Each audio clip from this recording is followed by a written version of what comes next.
ദേശീയപാതയിൽ കാർ സ്വകാര്യ ബസ്സിലിടിച്ച നിരവധി പേർക്ക് പരിക്ക്. വൈകുന്നേരത്തോടെയാണ് സംഭവം. ദേശീയപാതയിൽ KT ബസാറിന് സമീപം പഴയ KCB ഓഫീസ് പരിസരത്ത് കുറുപ്പാൾ ഒന്തത്താണ് അപകടമുണ്ടായത്. വടകര ഭാഗത്തേക്ക് വരികയായിരുന്ന അമർശാന്തി എന്ന ബസ്സിൽ ഇന്നോവ കാർ ഇടിക്കുകയായിരുന്നു. ഏകദേശം 15ഓളം പേർക്കാണ് പരിക്കേറ്റിട്ടുള്ളത്. പരിക്കേറ്റവരെ വടകര ബേബി മെമ്മോറിയൽ ആശുപത്രിയിൽ പ്രവേശിപ്പിച്ചിരിക്കുകയാണ്.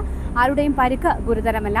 ഇവിടെ സ്ഥിരം അപകട മേഖലയാണെന്നാണ് ആ നാട്ടുകാർ പറയുന്നത്. കഴിഞ്ഞ ദിവസം ഇവിടെ പെയിന്റുമായി എത്തിയ ലോറി മറിയുന്ന ഒരു സാഹചര്യമുണ്ടായിരുന്നു. ഈ മറിഞ്ഞ ലോറിയും ലോറിയിലുണ്ടായിരുന്ന പെയിന്റ് ഉൾപ്പെടെയുള്ള സാധനങ്ങളും റോഡിൽ തന്നെയാണുള്ളത്. ഇത് മറ്റൊരു ലോറിയിലേക്ക് മാറ്റിക്കൊണ്ടിരിക്കുമ്പോഴാണ് ഈ ഒരു അപകടം സംഭവിച്ചത്. അതായത് ഈ 2 ലോറികൾ ഇവിടെ നിർത്തിയിട്ടിരിക്കുന്നത് കാരണം എതിർഭാഗത്തു നിന്ന് വരുന്ന വാഹന യാത്രക്കാർക്ക് മറുഭാഗം കാണാൻ കഴിയാത്ത ഒരു സാഹചര്യമുണ്ട്. അതാണ് അപകടത്തിന് ഇടയാക്കിയതെന്നാണ് ഇവിടെയുള്ള നാട്ടുകാർ പറയുന്നത്. തഹസിൻ, സുമതി, സാനിയ, ദിയ, മുസ്തഫ, ജിബില, റിബിൻ, ഷീബ, അശോകൻ, ഷിജി, സന്തോഷ്, ആകാശ്, ആനന്ദ് ഉൾപ്പെടെയുള്ളവർക്കാണ് പരിക്കേറ്റത്. ഇവരെ ബേബി മെമ്മോറിയൽ ആശുപത്രിയിൽ പ്രവേശിപ്പിച്ചിരിക്കുകയാണ്.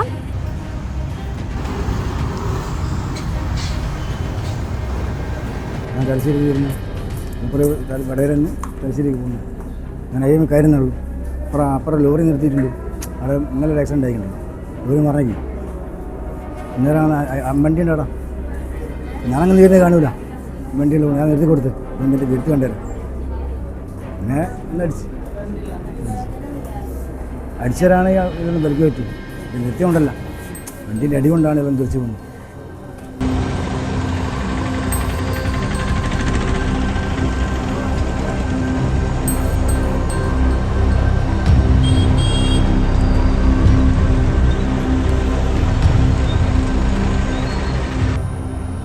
അവിടെ ഒരു ലോറി മറിഞ്ഞിട്ടുണ്ടായിരുന്നു.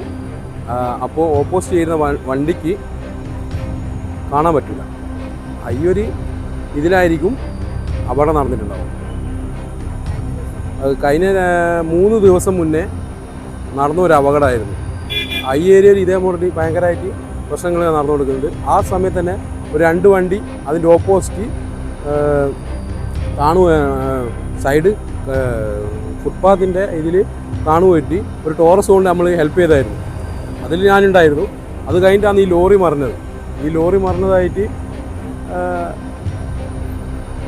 പോലീസുകാർ വന്നിട്ടുണ്ട്. അവർ കാര്യങ്ങൾ ചെയ്തു പോയതാണ്. പിന്നീട് ഇന്നലെ വേറൊരു ലോറി വന്നു. ഇന്ന് അവിടുന്ന് ലോഡ് കയറ്റി കൊണ്ടുവരുന്നുണ്ട്. ഈ ഒരു സംഭവമാണ് മെയിനായിട്ട് ഇതിന് എഫക്റ്റ് ചെയ്തതെന്നാണ് തോന്നുന്നത്.